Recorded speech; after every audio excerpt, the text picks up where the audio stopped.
বিসমিল্লাহির রহমানির রহিম। ইন্নাল্লাহা ইয়া'মুরুকুম বিল আদলি ওয়াল ইহসান। জুলাই অভ্যুত্থান 2025 আজকে শহীদ পরিবারের সম্মানিত সদস্য যারা জুলাই যোদ্ধা তাদের সম্মানে আয়োজিত আজকের এই সুন্দর আয়োজনে উপস্থিত সম্মানিত প্রধান অতিথি, সরকারের বিভিন্ন পর্যায়ের গুরুত্বপূর্ণ ব্যক্তিবর্গ, রাজনৈতিক নেতৃবৃন্দ, জুলাই যোদ্ধা শহীদ পরিবারের সম্মানিত সদস্যবৃন্দ, সম্মানিত উপস্থিতি, আমরা উই ওয়ান্ট জাস্টিস এই শব্দের ভিত্তিতে আমরা ন্যায় বিচার চাই কোটা আন্দোলনকে সামনে রেখে আন্দোলন শুরু হয়েছিল। যদিও বা রাজনৈতিক নেতৃবৃন্দ বা রাজনৈতিক দলগুলো সারা দেশে ফ্যাসিস্ট সেই হাসিনার বিরুদ্ধে গণ আন্দোলন তৈরি করে সেই হাসিনার পতন ঘটাতে পারেনি, কিন্তু আল্লাহর অপার মেহেরবানিতে যে উই ওয়ান্ট জাস্টিসের কথা বলছি, যেটি কিন্তু 1400 বছর পূর্বে কোরআনে কারিমে আল্লাহ তাআলা বলছেন যে তোমাদেরকে নির্দেশ দিচ্ছি আমি ন্যায় বিচার প্রতিষ্ঠার জন্য এবং সদাচরণের জন্য।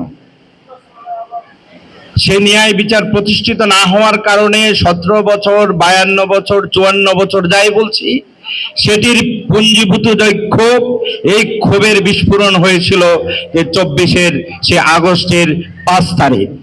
সুতরাং সেই জায়গা থেকে আমি প্রশাসনের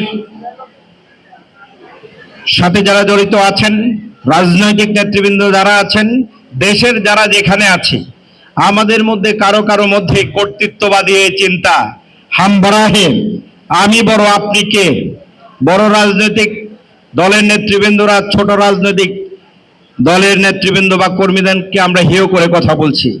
যিনি উপরের পদস্থ কর্মকর্তা আছেন তিনি নিচের লোকদেরকে ভালোভাবে দেখছেন না। আমি দুর্বল লোক প্রশাসনের কাছে যাচ্ছি, আমি ভালোভাবে আমার সুবিচারটা আমি নিশ্চিত করতে পারছি না। যিনি শক্তিশালী তিনি তার জায়গায় সুবিচার বা তার অধিকার সে ছিনিয়ে নিচ্ছে। এই জায়গা থেকে বেরিয়ে আসার জন্য মূলত জুলাই বিপ্লব হয়েছিল।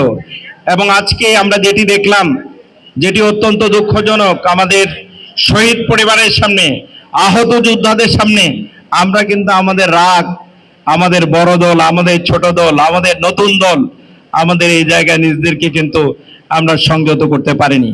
এটিতে বোঝা যাচ্ছে একটি অশনি সংকেত। আমাদের আরো অনেক দূর পর্যন্ত পাড়ি দিতে হবে। হতে পারে আওয়ামী লীগ যেভাবে সংগঠিত হতে পারছে, আমাদের বিরুদ্ধে আরেকটি যুদ্ধের জন্য আমাদেরকে সবাইকে সম্মিলিতভাবে আবার আরেকটি লড়াই করতে হবে। সুতরাং এখনো কিন্তু আমরা বুঝতে পারছি না জুলাই সনদের কি হবে, নির্বাচনের কি হবে, ওটার কি হবে, সেটার কি হবে। আমরা বলি না মক্কা অনেক দূরে, এখনো কিন্তু অনেক বিভাজন, অনেক রাজনৈতিক মতানৈক্য, অনেক ষড়যন্ত্র চলছে। সেই জায়গায় আমরা যারা কাঁধে কাঁধ মিলিয়ে একটু পরে গুলির আঘাতে আমরা নিহত হওয়ার, শহীদ হওয়ার অবস্থায় যারা ছিলাম, আমরা 5ই আগস্টের দিকে ফিরে যাই। আমাদের সব ভেদাভেদ ভুলে গিয়ে এই নারায়ণগঞ্জকে, বাংলাদেশকে গড়ে তোলার জন্য আমরা যদি ঐক্যবদ্ধ হতে চাই, তাহলে ছোটখাটো যে মতভেদগুলো আছে সেগুলোকে ভুলে গিয়ে আমরা সবাইকে মিলে, সবাইকে নিয়ে আগামী দিন বাংলাদেশকে গড়ে তুলতে পারবো ইনশাআল্লাহ। সবাইকে ধন্যবাদ। আল্লাহ হাফেজ। আসসালামু আলাইকুম। ধন্যবাদ।